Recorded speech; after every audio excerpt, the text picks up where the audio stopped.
मित्रांनो, ज्येष्ठ अधिक मास सुरू झालेला आहे आणि अधिक मास हा आपल्या इथे धोंड्याचा महिना म्हणून ओळखला जातो. दर 3 वर्षांनी धोंड्याचा महिना किंवा अधिक मास हा येत असतो. आता अधिक मास हा पुरुषोत्तम मास किंवा मलमास या नावाने सुद्धा ओळखला जातो आणि या अधिक मासात लक्ष्मी नारायण, भगवती आणि वासुदेव यांची पूजा करायचा प्रघात आहे. मग या चांगल्या महिन्यात आपण दानधर्म, व्रतवैकल्य आणि देवाचं नामस्मरण करायला काय हरकत आहे. आता या महिन्याला अधिक असंच का म्हणलं आणि बाकीचा पौराणिक धार्मिक विचार जरी आपण बाजूला ठेवला तरी अधिकचा साधा सोपा सरळ अर्थ घ्यायचा म्हणला तर अधिक म्हणजे जास्त, नेहमीपेक्षा थोडा अधिक, दररोजच्यापेक्षा थोडा अधिक, सरावापेक्षा थोडा अधिक, सवयीपेक्षा थोडा अधिक, सर्वसाधारण पातळीपेक्षा थोडा अधिक. काय अधिक तर चांगुलपणा, दान करणे, धर्माचरण करणे, त्याचबरोबर सामाजिक कार्यात थोडं अधिक पुढं जाणे. समाजसेवा आणि समाजकार्य ही 2 वेगळी क्षेत्र आहेत आणि आपण आपल्याला नको ते टाकून देण्यापेक्षा कुठंतरी दान करावं अशा पद्धतीचा विचार करत असतो. पण हे अत्यंत चुकीचं आहे. आपल्याकडं जे आहे, आपण जे घेऊ शकतो, मग ते अन्न असेल, पदार्थ असतील, वस्तू असेल, त्या स्वहस्ते स्वतः नवीन चांगल्या स्वरूपात, अधिक स्वरूपात दान कराव्यात आणि अधिक म्हणजे काय याची फलश्रुती करावी. आपल्याला नको असलेलं किंवा वेळ आला आहे, प्रसंग आला आहे, मुहूर्त आला आहे म्हणून काहीतरी औपचारिकता म्हणून किंवा तोंड देखलेपणा म्हणून किंवा समाजासमोर शहाजोगपणा म्हणून करणे हे आपल्याला लाभणारं नाही. लाभणारं काय आहे तर स्वतःहून स्वेच्छेने, चांगल्या मनाने, मोठ्या मनाने आपल्या हिश्श्यातला हिस्सा काढून तो अक्षरशः मनमोकळेपणाने डाव्या हाताला सुद्धा कळणार नाही अशा पद्धतीने सहज सोडून द्यायचा आणि देवाच्या नामस्मरणात, देवाचा धावा करण्यात किंवा देवाला भजण्यात, विष्णू सहस्त्रनाम याची आवर्तन करण्यात, जपमाळ ओढण्यात असा विविध जास्तीचा अधिकचा उपक्रम राबवायला काय हरकत आहे. आपण वर्षातले 12 महिने आपापल्या पद्धतीनेच जगत असतो. आपल्याला हवं तसं जगतो, आपल्याला हवं ते काम हवा त्या पद्धतीने करतो. अशा पद्धतीने 3 वर्ष जगल्यानंतर येणारा एक अधिक मास, त्याच्यात जर आपण वेगळ्या पद्धतीने विचार करायला, वेगळ्या पद्धतीने जगायला, वेगळ्या पद्धतीने ईश्वराला स्मरायला सुरुवात केली, अनुकरण केलं, आचरणात आणलं तर काय फरक पडतो. आता अधिक मासाबद्दल आपण बोलायला गेलो तर आपली कन्या आणि आपले जावई यांना त्यांचा मान सन्मान करायचा, म्हणजे ते विष्णू लक्ष्मी स्वरूपात आहे असं मानून त्यांचा मान सन्मान करायची पद्धत पूर्वीपासून आपल्या इथे आचरणात आणली जाते. आणि धोंड्याचा महिना म्हणजे पुरण जे असतं ते त्या कणिकेमध्ये ठेवून त्याचे छोटे धोंडे किंवा लहान मोदक असतो त्याप्रमाणे ते करायचे आणि ते जावई बापूंना पूर्णावरणाचं जेवण, कुरडया असतील, कटाची आमटी असेल, त्याच्यानंतर भात असेल, पापड असतील, भजी असेल, मठ्ठा असेल, चटणी जे काय आहे पंचपक्वानं खाऊ घालायची आणि जावयांचा मान सन्मान करायचा, त्यांना पोशाख करायचा, लेकीला सुंदर असं साडी पातळ जे काय आहे ते, आणि जावयांना सोन्याचा दागिना करण्याची प्रथा पूर्वीपासून आपल्या इथे आहे. परंतु आता सोन्याचे आणि चांदीचे दर पाहिले तर आपले डोळे पांढरे व्हायची वेळ येते.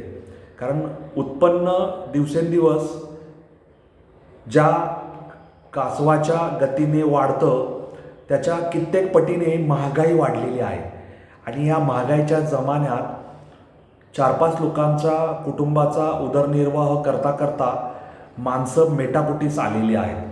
आणि अशा या कालखंडात अधिकचा महिना आला तर तो खिशावर अधिकचा आर्थिक ताण आणणार हे नक्की. त्यामुळे जावयाचा यंदा मानसन्मान कसा करायचा आणि जावई बाबूंना यंदा कोणता धोंडा द्यायचा असा प्रश्न समस्त सासू सासरे यांना पडलेला आहे. याबद्दल आपल्या मनात तीळ मात्र शंका असता कामा नये. 17 मेपासून सुरू झालेला धोंड्याचा महिना 15 जूनपर्यंत राहणार आहे. आणि या कालावधीमध्ये धार्मिक विधी, दानधर्म, जप, तप यासाठी हा महिना महत्त्वाचा आहे. भगवान विष्णूंची उपासना केली जाते, मी ते सांगितलं. दानधर्म करा, व्रत, उपवास, धार्मिक ग्रंथांचं वाचन करा. जावई बापूंना आणि मुलीला ज्याप्रमाणे मानसन्मान करणार आहात त्याचप्रमाणे आपल्या लेकाला आणि त्याच्या बायकोला म्हणजे सुनेला यांनासुद्धा मानसन्मान करायला विसरू नका. लेक आपली आणि सून परक्याची असा भेद करू नका. लेक तिच्या घरी तिच्या सासू सासऱ्यांचं करते का हे पहा आणि आपली सून आपलं किती करते हे पहा. भेदभाव करू नका. आपल्या वृत्तीत समानता आणा आणि ती समानता अधिकची राहील याबद्दल दक्ष राहा.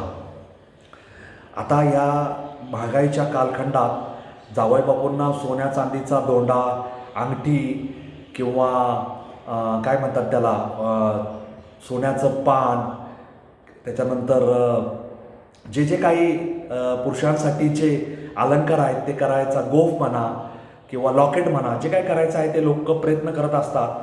परंतु असं प्रयत्न करत असताना धोंड्याचा महिना समजा जे जावई बापू आणि त्यांची पत्नी म्हणजे मुलगी आणि जावई बापू यांचा पहिला धोंड्याचा महिना असेल तर आपल्या आयपतीप्रमाणे त्यांचा मानसन्मान करण्यास हरकत नाही. पण ज्यांचा 3रा, 4था, 5वा धोंडाचा महिना आहे त्यांनी या भानगडीत न पडता त्यांच्यासाठी जो निधी आर्थिक तरतूद केली आहे ती गोशाळेला दान देणे, ते अनाथ आश्रमांना दान देणे, वृद्धाश्रमांना दान देणे, ज्या ग्रामीण भागात पाण्याची टंचाई आहे ती त्या पाण्याच्या व्यवस्थेसाठी राबणाऱ्या झटणाऱ्या सामाजिक संस्थांना तो निधी दान करणे आणि त्यांच्या जीवनात पाण्यापासून वंचित राहण्याची वेळ येणार नाही. त्यांच्या घरात इलेक्ट्रिसिटी म्हणजे विद्युत जोड असेल, विद्युत यंत्रणा त्यांच्यापर्यंत पोहोचलेली असेल, अशी छोटी छोटी कामं असतात. त्यांच्या लेकरांना वह्या, पुस्तकं, पेन, दप्तर याची तरतूद झाली का, अशा काम करणाऱ्या संस्थांना तो निधी दान दिला तर ते अधिकचं दान म्हणून ते तुमच्या लेकीला आणि जावयाला पावल्यासारखं आहे असं म्हणायला काही हरकत नाही. आता आपण पाहतोय की सोने, चांदी, तांब्या, पितळेचे दर दिवसेंदिवस वाढत चाललेले आहेत आणि या सगळ्या महागाईच्या जमान्यात जावई बापूंचा पुरेसा मान सन्मान करता नाही आला तरी वाईट वाटून घेऊ नका. जावई बापूंना आणि लेकीला ईश्वराच्या भजनात, ईश्वराच्या चिंतनात, मननात ईश्वराकडे अधिक चांगलं काम करण्याची, हाताला दान करण्याची सवय लागावी अशा प्रकारचं वरदान मागायला सांगा.